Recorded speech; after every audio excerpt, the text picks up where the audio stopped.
Yes. Okay. Good to meet you. Message. Money. Peace message. Give me a peace message so I can put you in the show. My name is, okay. My name is Jerry. Peace and love, everybody. Very. Hi Billy, I'm Jonathan, and this is my partner Paul, and we're here for the festival in front of City Hall on the International Day of Peace. So I want to wish everyone a great International Day of Peace. Thank you. Yes, one of hope for the future, that we would be more tolerant and understanding of each other in a way that is meaningful and productive. May this be a day of peace. Closer. Closer. Okay, to the sign of peace. Okay. And 4, 3, 2. Hi, my name is Zoe Ellis and I'm from Glide Memorial, and my message of peace is if we choose love first, peace will always follow. Hi, I'm Roberta Donay. I'm a big fan of Zoe Ellis and the Glide I'm singing One World today, and my message is happiness. Let's be happy, and so thankful to be here and creating peace within ourselves first. Yeah. All right. Peace. 3, 2. I'm Cammie Peterson DeVries. I'm from Minnesota. Been involved with Pathways to Peace for a while. And what peace means to me is just that we share this love of people, acceptance of people for who and what they are, and that we continue to grow and change and love people every single day. Peace. And I'm Hezekiah Gabriel. I'm Cammie's mom, and I have been involved with Pathways to Peace as executive director for almost 7 years. And what peace means to me is really that we all share in the beauty and the value of all humanity, that we come together in unity and harmony, and that we express our inner peace in outward interactions with others. And in that we lift the whole frequency of the planet, so peace prevails on earth. Hug. Yes. Yes. Yes. Hug. Yes. Yes.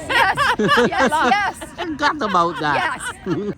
Well, my name is David Wick, president of Pathways to Peace, and peace is creating, to me, peace is creating the life that we all want. What is the highest and the best for everybody, and with compassion, with care, with understanding, and patience.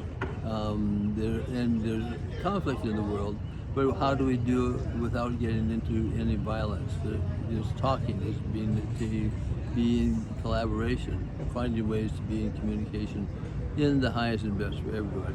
And we can do that. It's a choice. 4, 3, 2. Hello, I'm David Wick. I'm president of Pathways to Peace, the organizer of this great event. And I'm Hezekiah Gabriel, the executive director of the organizing. I'm sorry, I got it direct. Okay. Yeah. Do it again, David. You gotta take your business. It's okay. Yes, well, this is the 40th anniversary of 40 years ago. Pathways to Peace had the first major International Day of Peace celebration in 1984. That was 3 years after the resolution in the United Nations in 1981 when it was created, and it was meant to be brought out to the civil society. And Pathways to Peace said, okay, we can do that. So 40 years ago, had the first big event here, and with the Peace Wave, which is the noontime, a moment of silence, minute of peace, which has become a peace wave around the world, but every time zone at 12 noon, take a minute of silence, and not just on the International Day of Peace, but every day. So this is really fundamentally about, you are a pathway to peace. Everybody, talking about creating peace is creating the culture of peace that we all want, that we want to live within. We all have a part of that, and it's the choices that we make every day that makes the difference. So it can, whatever our sphere of influence is, do it. Make a choice.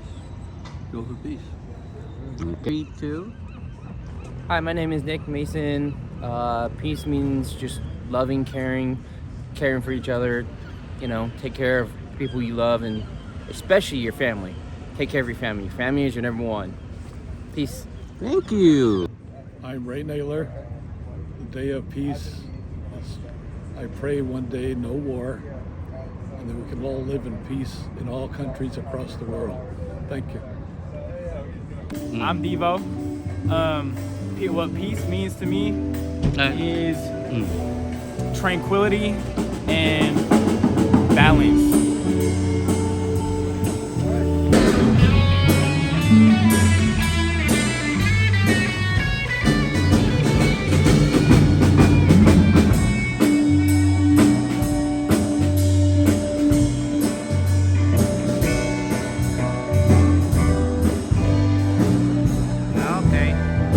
And the peace message. Great. My name is Julian Steinbach. I'm a musician, artist, guitarist, and event coordinator of all kinds. For me, peace is that everyone understands like the truth of things. And when we get down to that truth, that's when we're able to have that collective peace. My initial involvement was just from Leanne, who helps to run some sketchboard figure drawing sessions out in another space that I work in. And essentially, I came in, I met Renee, I saw the genius, amazing art that's going on here, and I wanted to add in whatever I could. Every week, every Friday, I've been coming in, bringing back line. We've been using our tip money to try to provide for the space and bring in some drums and things like that, just to make sure that everything's able to come together fully and summon in everyone off the street who doesn't know about this amazing place. So, yeah, that's my involvement right now. All right. So Thank you for what you do. Thank you. So now we need a peace message, right? Yes. You're there you go.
So fun.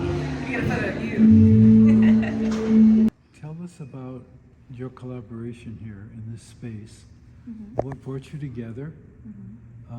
What is it about? And how is it? How do you determine what success is in terms of bringing community together? Okay, those are really great questions. So I started working at the drawing room with Renee because one day I was walking by and I thought it was such a beautiful space, and I was also looking for a job and career path in art, and I walked in and I I currently am doing figure drawing sessions with an organization called Sketchboard. So I really just love being part of the art community in general. And I thought it would be a really great idea to bring that art, music, love, and just like creativity to the drawing room. And Renee also felt that way too. So we both collaborated to, bring that event to life. And I really love connecting people. It's one of my favorite things to do. It doesn't feel like a job for me, where if I see someone that wants to become a musician or like wants to have that experience, then I'm like more than happy to be like, then come play, like come play music here. Or if there's an artist or someone that has never picked up a pen and paper before, I'm like, that's okay. There's no expectations at all if you're at the communal table or just in any art event that I am a part of. And I feel like that's what I love about community events in the city, because I feel like the art community here is so strong and so supportive, and it's nice to see them all in one space. It kind of makes me really happy. So kind of going into your question about what defines success is, I don't believe it's about the number of people that come to the event. I feel like it's more just the like smiles or like the feedback, the people that come up to me and also to Renee or to other people that are working there, like this is so fun. Like I'm so glad this is happening, every Friday, or just in the city right now. Because I've been hearing a lot, that people are saying SF is dead, the community is dead, the art scene is dead, but I don't think that's true. You just have to like, look for it and be really like willing to, have that peace and love with the community, as you guys, were talking about. And also just one more thing too is that I could not have done this without Julian as well. And he's not here, but if you guys are down there, he's amazing and helped me, connect a lot of musicians here as well. So yeah, that's kind of answering some of your questions. It's obvious that you see the creative spark in every human being, and that your purpose is to touch that spark or to allow that flame to grow. Is that correct? Yes, that's a great way to put it. I feel like I actually recently started a career in art this year. I was doing biotech research at Stanford, and it was really interesting, but I never felt like I was able to connect with people the way that I've been able to with art. And it just makes me so happy to see people doing what they love and then getting better at it, just by involving with people that could be your mentor, could be your peer, or like you could also then inspire others. I just feel like it's just a beautiful little like melting pot of like creativity, inspiration, and compassion. Yeah. 5, 4, 3, 2. All right, my name is Leanne Morales, and I am a part of the Drawing Room. It's a nonprofit organization in the city. And what my role is that I organize and run the communal table event that happens every Friday. And for peace, for me, I believe it's when people are able to be in a space to share love and connection with others and treat each other with respect, and be able to understand each other. And sometimes that's difficult, and I think that's why there's a lot of turmoil and wars and genocide that's happening right now. And I think if we're all able to understand each other's pain and be willing to go there and fix it and be there to support others is what I really believe peace is, because you cannot have that, Yay. Yeah. And your role in the organization. 5, 4, 3, 2. What peace means to me is when we see one another. And I think when we see one another, we think twice about how we treat each other. And I don't know, that's how I walk through the world. That's how I want my children to walk through the world. I'm the founder of the Drawing Room, and I believe in the power of connecting people with people. I think if we get to touch and see each other more, magic can happen. I lived through the 60s, and I was probably the biggest Circus of Everything fan on the planet.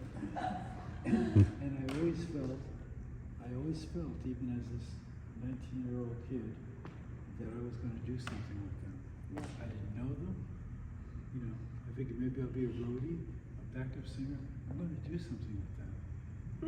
1975, they morphed into Jefferson Starship. So, this space is amazing. It's unique as far as I can see. What inspired you to take your own personal art and to not only share your art, but to open up your facility for the community? So my life changed very quickly in 2018, and I needed to become self-sufficient as an artist. I've been an artist my whole life, but I've also been raising my children and supporting my husband in our business that we built together.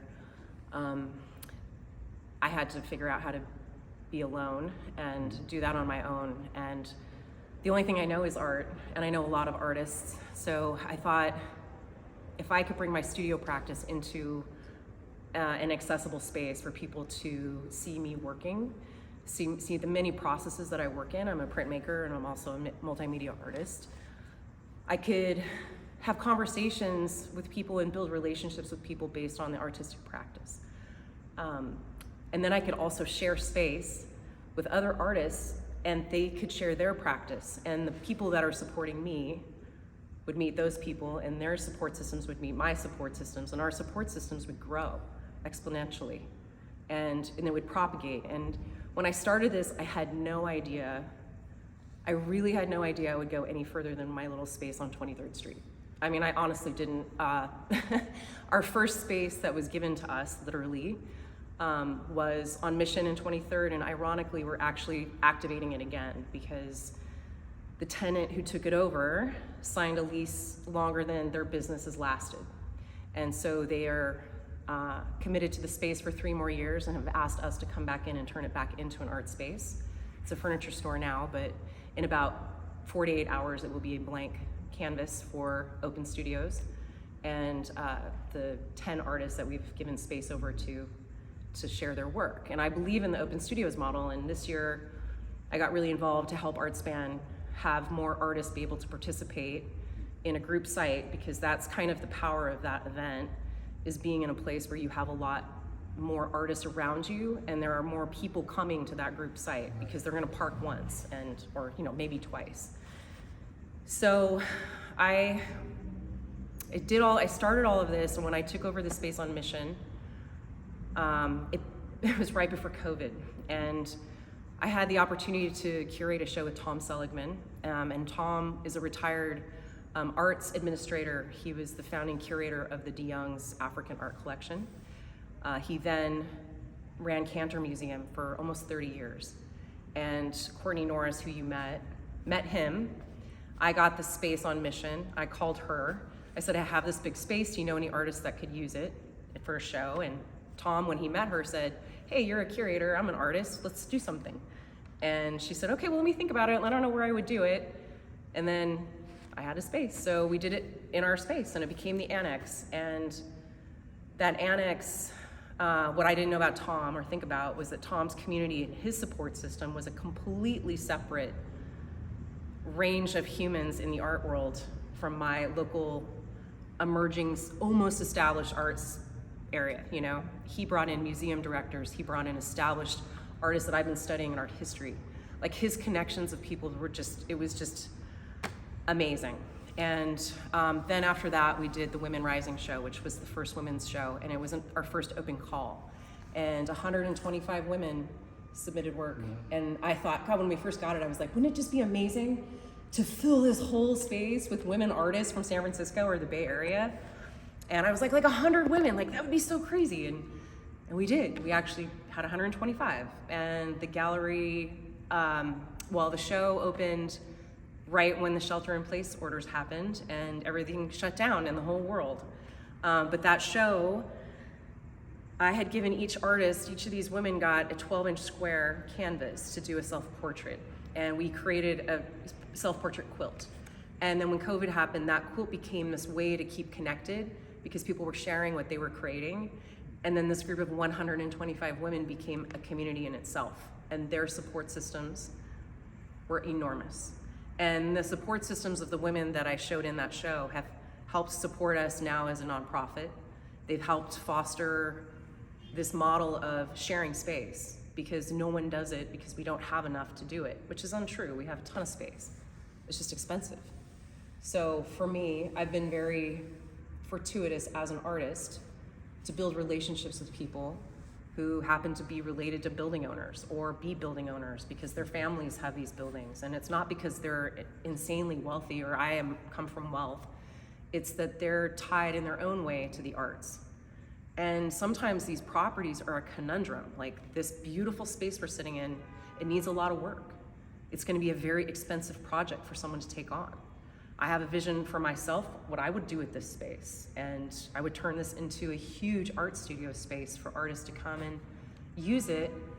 And like a gym, you know, instead of working out, they're actually working their canvases and they're working their paper, they have a place to go that's big enough, it's shareable, where people have enough room around them. And then they're also able to connect with other artists, which is also something that happens where a lot of times in big group buildings, there is no community place. There's nowhere to actually be together. So in having this space, the idea of communal table came up because one night I was in here, I had a long table set up downstairs and I was closing by myself. It was a Friday night and I just had some pens and a paper on the table and people were coming in all day, they just come in during the day and draw. And this one Friday night, there were no less than 30 people in here until about 11 o'clock. And I never turn the door on people when they want to walk into a space. Like I'm closed and there's someone looking in to go look at art, I'm gonna let them in because we have taken it from everyone. There's a starvation of art, like experiences that are accessible to people that are free, they're free. They could be your neighbor's work, they could be your child's work. We show high school students and young people, we show people with all abilities.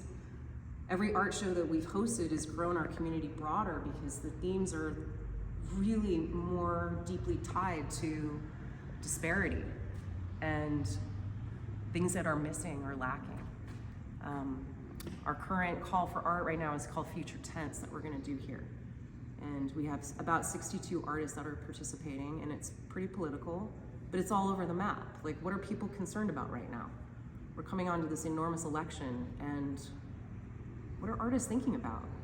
What are they afraid of? What are they thankful for? What do they want to see change? I want to hear what they have to say. And I think it's fair for them to have a place to have a voice. And so I've been given space to have my voice heard. So of course I can only do the right thing and share it. And every space I get, I just try to figure out how I can share it with a deeper, more engaged community of people who can use it for the greater good. The shows we're doing, I mean, I've never shown my work in the scale that it is right now downstairs, but I've never done that. But I didn't think we'd be here. I thought we were gonna be done in May. And I happen to have a lot of work in my home that I've never shown. And I thought it would be really interesting to show what I've been creating for 30 years and how the drawing room started, which was my not thinking about a line being straight. A line is it can become a layered thing. It's just like business development. It's like community development. It's about healing and touching things and making connections with people. Things you can't see that are off the map. It's like, what do you do when you throw that rock out there? What happens, you know? Where do the ripples go? They go far.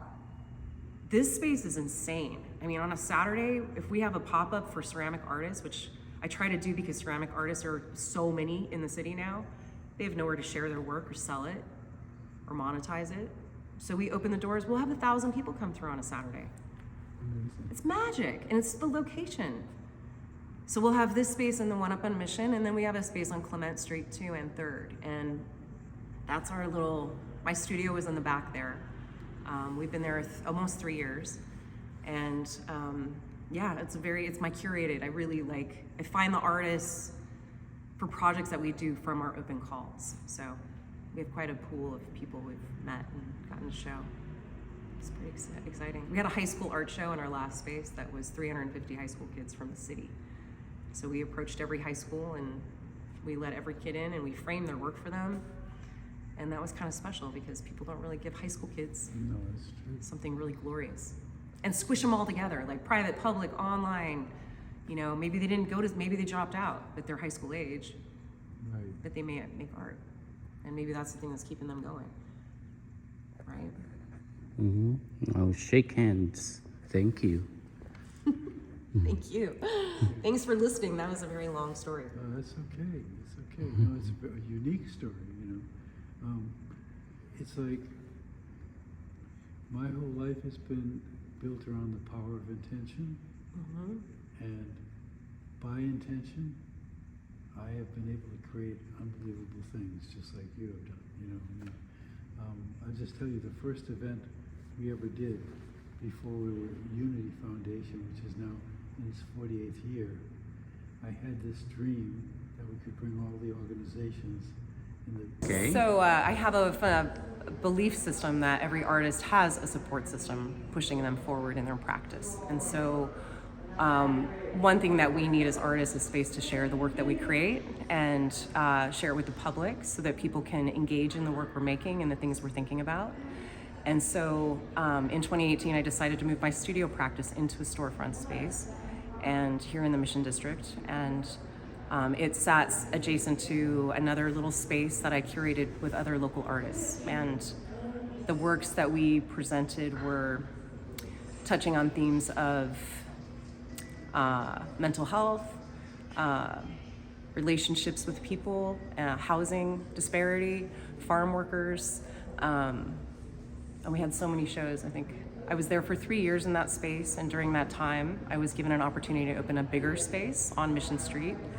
And with that bigger space, I was able to play with the concept of an open call themed exhibition model, where we would come up with the name of a show and cast it Bay Area wide and do our best to let everyone in and fill the walls with the space and give the artists a minute to share their work about that theme. And the themes are usually based on social or environmental justice related themes. Sorry, that's a tongue twister. And they're tied to things that are relevant to people right now, right here. And so in the last 6 years, we've had over 3,600 artists show with us in our shows and in our various spaces. The one we're standing in right now is our 7th space. It's our most illustrious. It sits on the corner of 17th and Valencia.